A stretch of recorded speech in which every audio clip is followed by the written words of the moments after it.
Welcome to Nasdaq TradeTalks. I'm Jill Malandrino, Global Markets Reporter at Nasdaq. We're coming to you live from Barcelona at SmartCon 2023 by Chainlink. Joining me for this segment, we have King Leung. He's the head of Financial Services and Fintech and Invest Hong Kong to discuss why Hong Kong could potentially become the next hub for Web3 and Fintech. King, it's great to have you with us. Welcome to TradeTalks. Thanks for having me. What role does Invest HK play in supporting the reopening of Hong Kong, along with the city's efforts to establish a hub for Web3 and Fintech? Well, 2023 is a busy year for us. As a matter of fact, I've been traveling so much. I was in the US, Silicon Valley, New York, I was in Toronto, Tokyo, London, of course, Singapore, Shanghai, Australia. I've been around half of the planet. A lot of airline miles. Exactly. So part of the things that I've been doing is to meet with a lot of industry leaders and also attending conferences, again, to just spread the Hong Kong story. Again, this is something that we are so excited about, the welcoming stance and the policy, the regulations in embracing Web3, digital assets, crypto, blockchain, that sometimes it takes a bit of explanation. On top of that, we like to work with media partners like yourself to try to spread the word too.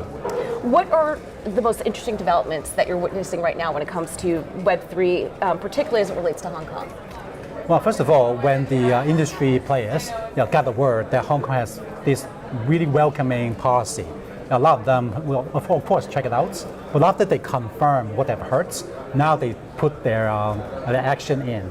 That means that a number of projects have been moving into Hong Kong, setting up teams, and as the projects move to Hong Kong, together with the attraction of the talents, for example, in Shenzhen, there's a lot of developer talents. So naturally, Hong Kong being a great place where you can place some project managers, product managers, and developers, let's say in Shenzhen. So that created a really nice, I would say, base for the developments.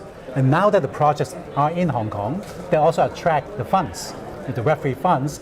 We are really following the deal flows. So naturally, we attract the money. Right. So now with the project, with the talent, with the money, they attract even more attention from other parts of the world, including the US, Singapore, Europe, Australia, New Zealand. So now we have these incoming projects that we essentially form a virtuous cycle. So what's the outlook then for the development in Web3? What do you think the future looks like? Well, actually, it's a big topic. If I may, I would have to say there are at least three major paths. Now, the first is about the tokenization of real-world assets. Yes. Now, naturally, Hong Kong being an IFC, we have a huge financial services industry that accounts for 20% of GDP. So naturally, we'd like to use the tokenization of real-world assets as the catalyst to help uplift and elevate and transform our financial services sector. So this is huge. Now, secondly, stablecoins. Now, stablecoins, again, the HMA, our de facto central bank and banking regulator, they're going to launch the stablecoins regulatory regime in the early part of next year. Now, and once that is in place, then there will be obviously different players getting a license, and now we've been already hearing quite a lot of different use cases of perhaps a Hong Kong dollar-backed stablecoin. And what can they do? Now, one of the use cases that's painfully obvious is to facilitate the cross-border payments. But there are over 8 million SMEs in mainland China engaging in exports and e-commerce business. So naturally, that's selling different products and services around the world. They have to essentially repatriate the money back to Hong Kong, turn it into renminbi, repatriate back to mainland China. So again, having an efficient rail in the form of blockchain using stablecoins is something that can reduce so much cost, right, from the traditional banking supported kind of payments gateway. So this is something that a lot of people are placing a big emphasis on. This is second. And the third is about, now that we have this whole ecosystem being formed, so the other non-financial services sector have also got the memo. So those are the arts, the gaming. So these are the industries are the early adopters on the Web3 bandwagon.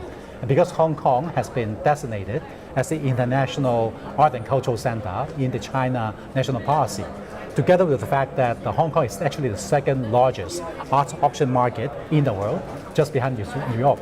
Actually, we surpassed London in the year 2020. So that also attracts quite a lot of capital in investing into arts, including digital arts. So that is also another catalyst for the arts and cultural world to have a bigger presence in Hong Kong. So you had mentioned you've been to virtually every major city this year. Why did Invest Hong Kong decide to come to SmartCon? Well, first of all, we have been talking to and working with Chainlink. Again, it's a great company.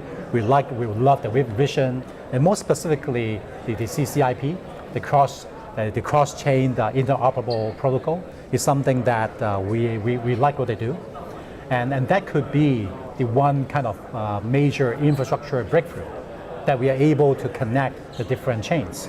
And naturally with that, then the nice outcome would be high liquidity. So now going back to what I just said about the vision and the strategy we have in fostering the growth of RWAs, then we need the much more ubiquitous infrastructure. I mean, interoperability is the key to all of this. Absolutely. So that's why we are here to learn as well. Yeah.